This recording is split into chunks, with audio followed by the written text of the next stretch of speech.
consistent with existing conditions and uses, which is not, in my opinion. You've got a highly residential area just to the north. You have Buckingham Court, which is to the east. You have the Dwarfskill, and you have a highly wooded area on the west side of the road, and then further up you have more residential property. My second comment is the comprehensive plan also defines the B3 zoning as intended for is a localized area intended for small businesses and convenience establishments which serve nearby residents and the non-regional market. We've got a 54,000 square foot store, one building 34,000 square feet on the other side, 546 parking spaces. How is that compatible, something that big, compatible with the town's comprehensive plan and not have an impact on the people that are living around it? So I ask that the town revisit this and see if there's a better way to do it. I've traveled a lot around the country, and I've been in places like Oregon, Tennessee, and Ohio, where I've seen shopping plazas that are really nice, really compatible there, look like local neighborhoods and stuff. And that's something like that is much more compatible than just having a bunch of big box stores and a huge paved parking lot. I think, to me, we have enough of them in Clifton Park. We have one that's in the north west intersection of 146. We have another one on the northeast intersection. Do we really need another one on the the south sides? Do we really need another one on the northeast corner? And finally, the another value is the code says to consider is the impact on property values in the vicinity of the proposed shopping center. It's not defined as what's going to be in there, so it's kind of hard to assess. But all this commotion here, I can only see it being detrimental to the property values of the people who live around them, especially those on Marlboro. Thank you. Thank you.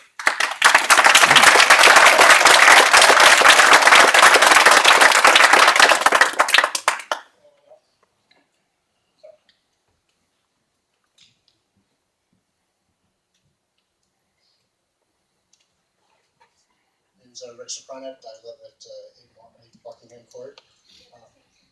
Sopranet. Yes. S-U-R-P-R-E-N-A-N-T.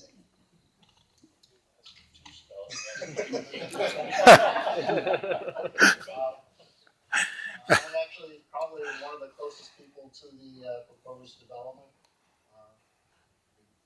My property right here. Truthfully, for the size of the project, which it is a little big for the area, it's not awful. I think I like the idea that the owner is offering up this as a buffer, which was one of my primary concerns. The other concerns I had were, you talked about the sewage going out towards 146. Is that definite, or are there plans to tie into the sewage line for the residential community in the back? That's one concern I had. I don't think you can answer at this stage of the game. It would be 146. It's definitely over 146. Okay. Pending approvals, I'm assuming, from the county sewer district. Okay. The other point that was made earlier was about the lighting. That was the other main concern I had. Obviously, being fairly close to the property, these lights are going to be on, all night, and just the ambient lighting from that, I think, would probably one of my main concerns, being so close to it. So, whatever ideas there are to try to direct the lighting away from the residential area and out towards 146, where it shouldn't bother anybody, would be appreciated. And the other concern I have is, regardless of what is done with this property over here, I'm concerned about the lack of entrances and egresses. There's only 2. Most of the plazas and malls I see around here have a minimum of 3. I know the one over at the southwest corner of 146 and 140 and Fisher Ferry, it has at least 3 entrances and exits. just concerned that at some point somebody's gonna say, okay, we put this in here, and then we realize, oh, we really need another one, they're gonna try to drop one in over here because that would be just so convenient. And I'm concerned with, obviously it's nice for the buffer, but having a road there would be very bad. And I think I mentioned that the last meeting we had when this was discussed is, how this parcel is being broken up for the firehouse. So I just want to reiterate that, there's a concern there. Again, I do appreciate the fact that this land is being offered up as a buffer. I think that that would alleviate a lot of the, some of the concerns that people have, not the traffic concerns, et cetera, but at least that is appreciated, certainly by me being one of the closer. So, and again, the other thing I want to mention is I think there's a lot of concern about the effect on the Glasgow. I think, based on what I see here, it does look like a significant effort was put forth to limit the impact on that. And again, other studies will be done to look at that. So I'd say. Thank you very much.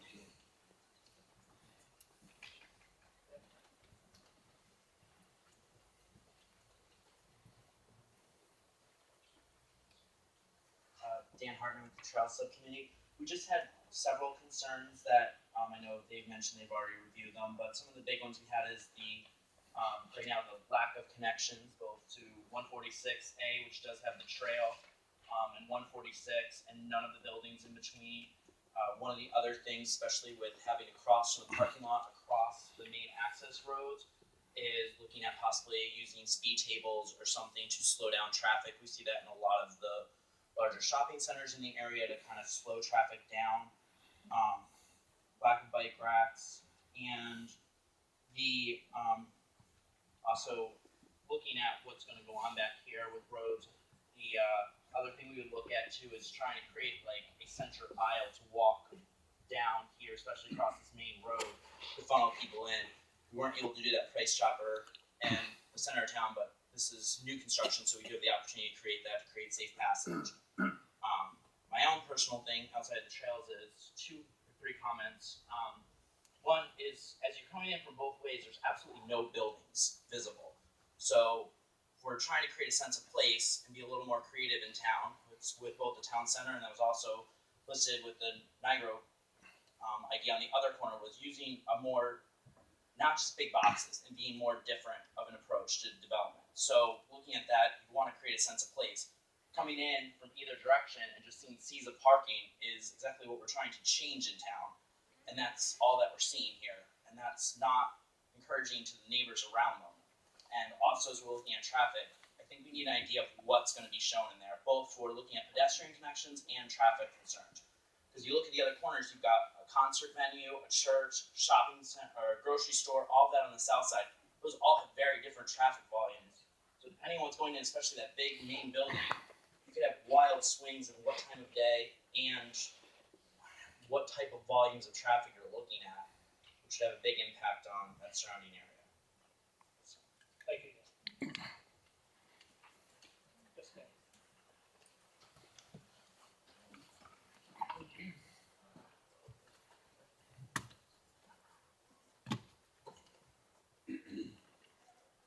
Good evening.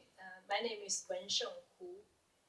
Do you spell? Yeah. It is Wensheng, last name HU. And this is my first time speaking public. Oh, Sherwood Forest, Marble Drive. Okay. So I'm very nervous, and my English is not that good. Don't worry about it. I'm not an engineer. I'm a state worker, computer scientist, engineer, programmer, and so I don't have these numbers stuff like that. I just want to say some general stuff. Last couple years ago, I read a very good book called 7 Habits for High Effective People, and the very important theory I learned is like. Whenever you make a decision and before you do the actions, thinking about the final goals. So for this project, I'm not sure the final goals, what it is. It's like to improve the quality, the life quality of the residents, or you want to earn more money. So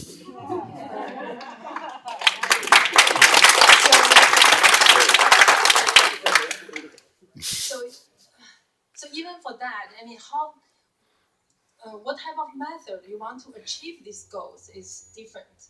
So you really need to cut the trees and destroy the wetland and build these metal concrete things to improve the life quality. I'm not sure about it. And even for the monies, you really think the more is the better? So recently I'm getting older and older, so I'm actually thinking about the business side. I'm thinking maybe a nursing home is good.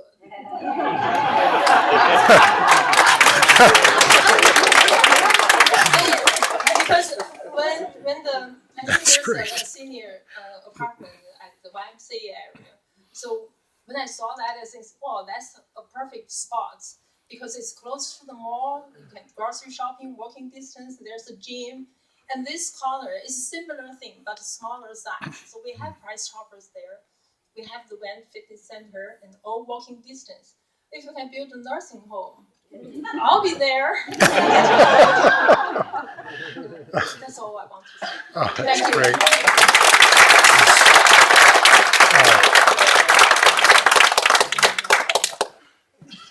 Anyone else like to make a comment? Yes, sir. Okay, yeah, that's right, Esther. You want to make a comment? The next gentleman, yeah. She can go up and then I'll. My name is Esther Roberts, and I live at Buckingham Court. And I just want to clarify something. I'm concerned about the landscape. I looked under provision 208-89, and it states, boundaries along all sides and rear property lines abutting upon any resident district shall be appropriately landscaped and maintained by a border not less than 30 feet in width, measured inward from any such boundary. So I was looking at this map, and this here, this is the residential right here. And this shows the applicant going into the residential with his landscaping. And is that proper? According to this, it sounds like that wouldn't be proper. I have a question to that effect also, and maybe our zoning officer may have to respond to that and take that into account. I'll be asking a question later about the landscaping that's being proposed over there between the buildings and the property line. But I don't have an answer. I don't know, Paul, if you have an answer to at this stage of the game. The landowner is willing to undertake a measure, agree to a measure to create that forever wild area. So I don't know how that enters into the discussion also. But if that were to be the case, then you certainly have more than 100 feet. You'd have a significant buffer between the existing houses of Marlborough and where that development is being proposed that will remain undisturbed. Okay, but my concern is, if he, I would like to recommend to the applicant to put evergreens along the residential, and that would help with the noise, and it would help with the lighting problem, if you had some nice tall evergreens. And then beyond that, of course, we have woodlands, but in the winter time, you have to remember, the leaves are off the trees. And so all that is rather barren, and you'll be looking right over at all the lights. And I don't know, if he knows what's going in here, but we could have a lot of noise at night, especially if these are big retailers. You'll have trucks come in, like if this is a grocery store, you'll have trucks coming in all night long unloading, and you'll hear the air brakes, et cetera, et cetera. So I think that's a real problem.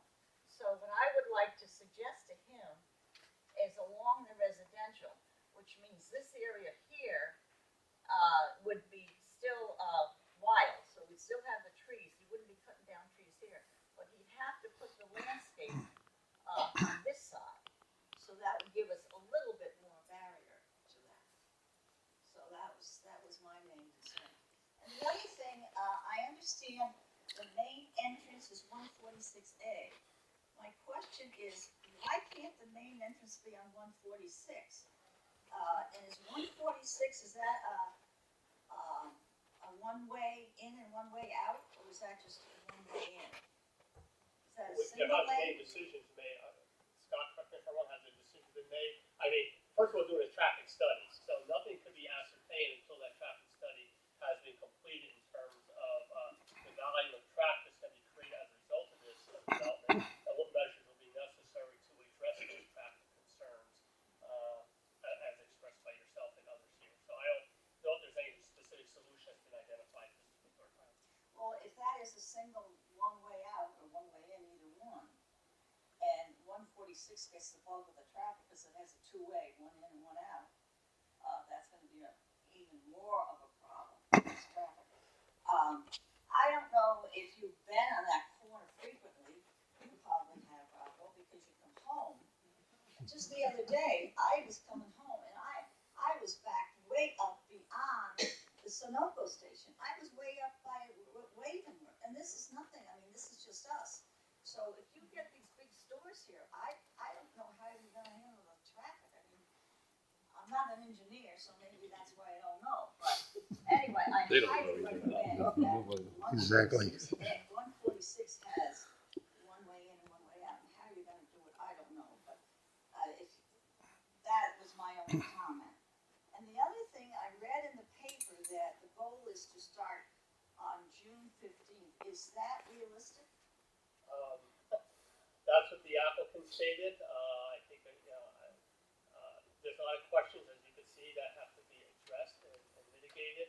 Traffic studies have to be completed, so, I really don't have a definitive answer to you on that. I know there's a lot of work that has to be done between now and then, and it depends upon how quickly the applicant can respond to those concerns. We meet every 2 weeks, as a planning board, so, if they expedite their process and meet our requirements as we have these discussions, yes. So But, and I like to mention about the, lady before me, she mentioned about, about the nursing home and everybody laughed. But what Clifton Park really needs is empty nester homes, not a nursing home necessarily, but empty nesters. That's what they need because the population is getting older and, they don't want the big homes anymore. They want something that is, maintenance free. And I understand there are some that went in last year, and that builder didn't even have to advertise. He never